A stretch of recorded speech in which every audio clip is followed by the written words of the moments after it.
श्री राधा कृष्णाभ्याम नमः। श्रीमद् भागवत महापुराण द्वितीय खंड नवम स्कंद अथ द्वितीयोध्याय। पृषद्र आदि मनु के 5 पुत्रों का वंश। अब हिंदी में अनुवाद। श्री सुखदेव जी कहते हैं, परीक्षित, इस प्रकार जब सुद्युम्न तपस्या करने के लिए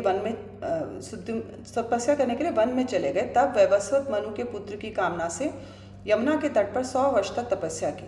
इसके बाद उन्होंने संतान के लिए सर्वशक्तिमान भगवान श्री हरि की आराधना की और अपने ही समान 10 पुत्र प्राप्त किए, जिनमें सबसे बड़े इक्ष्वाकु थे। उन मनुपुत्रों में एक का नाम था पृषद्र। गुरु वशिष्ठ जी ने उसे गायों की रक्षा में नियुक्त कर दिया था, अतः वह रात्रि के समय बड़ी सावधानी से वीरासन से बैठा रहता और गायों की रक्षा करता। एक दिन रात में वर्षा हो रही थी। उस समय गायों के झुंड में एक बाघ घुस आया। उससे डरकर सोई हुई गायें उठ खड़ी हुई। वे गौशाला में ही इधर उधर भागने लगी। बलवान बाघ ने एक गाय को पकड़ लिया। वे अत्यंत भयभीत होकर चिल्लाने लगी। उसको वह क्रंदन सुनकर पृषद्र गाय के पास दौड़ आया। एक तो रात का समय और दूसरे घनघोर घटाओं से आच्छादित होने के कारण तारे भी नहीं दिखते थे। उसने हाथ में तलवार उठाकर अनजाने में ही बड़े वेग से गाय का सिर काट दिया। वह समझ रहा था कि यही बाघ है। तलवार की नोक से बाघ का भी कान कट गया। वे अत्यंत भयभीत होकर रास्ते में खून गिराता हुआ वहां से निकल भागा। शत्रुदमन पृषद्र ने यह समझा कि बाघ मर गया, परंतु रात बीतने पर उसने देखा कि मैंने तो गाय को ही मार डाला है। उससे उसे बहुत दुख हुआ। यद्यपि पृषद्र ने जानबूझकर अपराध नहीं किया था, फिर भी कुल पुरोहित वशिष्ठ जी ने उसे शाप दिया कि तुम इस कर्म से क्षत्रिय नहीं रहोगे, जाओ शूद्र हो जाओ। पृषद्र ने अपने गुरुदेव का ये श्राप अंजलि बांधकर स्वीकार किया और इसके बाद सदा के लिए मुनियों को प्रिय लगने वाले नैष्ठिक ब्रह्मचर्य व्रत को धारण किया।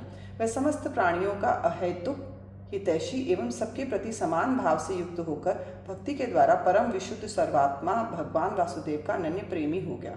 उसकी सारी आसक्तियां मिट गईं, वृत्तियां शांत हो गईं, इंद्रियां वश में हो गईं। वह कभी किसी प्रकार का संग्रह परिग्रह नहीं रखता था। जो कुछ दैववश प्राप्त हो जाता उसी से अपना जीवन निर्वाह कर लेता। वह आत्मज्ञान से संतुष्ट एवं अपने चित्त को परमात्मा में स्थित करके प्रायः समाधिस्थ रहता। कभी कभी जड़, अंधे और बहरे के समान पृथ्वी पर विचरण करता। इस प्रकार का जीवन व्यतीत करता हुआ वह एक दिन वन में गया। वहां उसने देखा कि दावानल धधक रहा है। मननशील पृषद्र अपने इंद्रियों को उसी अग्नि में भस्म करके परब्रह्म परमात्मा को प्राप्त हो गया। मनु का सबसे छोटा पुत्र था कवि। विषयों से वह अत्यंत निष्पृह था। वह राज्य छोड़कर अपने बंधुओं के साथ वन में चला गया और अपने हृदय में स्वयं प्रकाश परमात्मा को विराजमान कर किशोर अवस्था में ही परम पद को प्राप्त हो गया। मनुपुत्र करुष से कारुष नामक क्षत्रिय उत्पन्न हुए। वे बड़े ही ब्राह्मण भक्त, धर्म प्रेमी एवं उत्तरापथ के रक्षक थे। धृष्ट के धार्ष्ट नामक क्षत्रिय हुए। अंत में वे इस शरीर से ही ब्राह्मण बन गए। नृग का पुत्र हुआ सुमति, उसका पुत्र भूत ज्योति और भूत ज्योति का पुत्र वसु था। वसु का पुत्र प्रतीक और प्रतीक का पुत्र ओघवान। ओघवान के पुत्र का नाम भी ओघवान ही था। उनके एक ओघवती नाम की कन्या भी थी, जिसका विवाह सुदर्शन से हुआ। मनुपुत्र नरष्यंत से चित्रसेन, उससे ऋक्ष से मीढ़वान से कूर्च और उससे इंद्रसेन की उत्पत्ति हुई।